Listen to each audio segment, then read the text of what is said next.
Magandang hapon mga ka-Good Vibes Arat. Nandito po tayo ngayon sa baba po ng St. Padre Pio Hill Chapel dito po sa San Juan, Batangas. Ito po yung update natin ngayon. So papakita ko sa inyo. Sa ayan po binubungkal, pinapatag po yung harapan para maganda na po yung tingnan. Hindi po tulad nung una na madamo siya tapos iba yung pagkaka-shape ng mga lupa kaya hindi siya nagagamit. Ngayon po ay pinapatag po ngayon. Ayan. So dito po sa katabi ko, naririnig nyo po maingay po iikot ko po kayo. Ito na po yung update natin. Sa mga magulang na gusto po magsimba rito, meron na po ditong playground. Hindi pa po ito tapos. Ongoing pa po siya. Ayan. Meron pong dalawang duyan. Ayan yung mga bata na yan, mga kasama ko po yan sa choir. Tapos na kami magkanta, mag-practice. Kaya dito sila dumiretso sa playground. Hindi pa po ito tapos ha. O ayan. So ito ay sisimintuhin pa ito. Pati yung mga duyan at yung anong tawag niyan?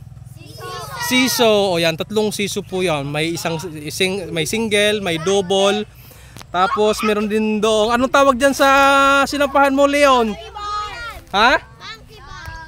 Monkey? Monkey bar.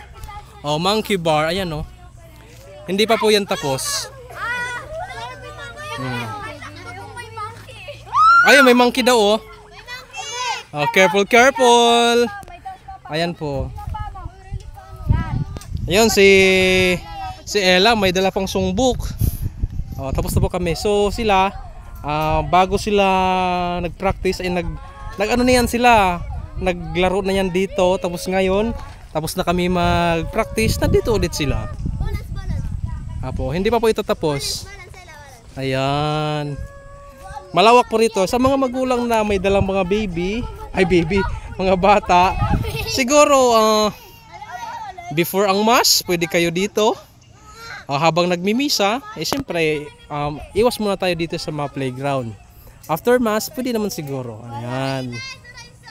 Sa mga kalapit barangay, kalapit sitio, ayan, ito na po yun. Ito po yung update natin. Ayan. Tuwan-tuwa po yung ating mga kids. Yan sa harapan no. O may nagpapagayo pa. Ayan, tama-tama po yan habang kayo po ay nagsisimba. Bukas po o before mass, ayan magpi-play po kayo dito. Ay, baka mahulog. Ay hindi ang tamang paggamit. Ayun. Ayan masisibag natin mga children's choir. Double purpose yan sila, may unggoy.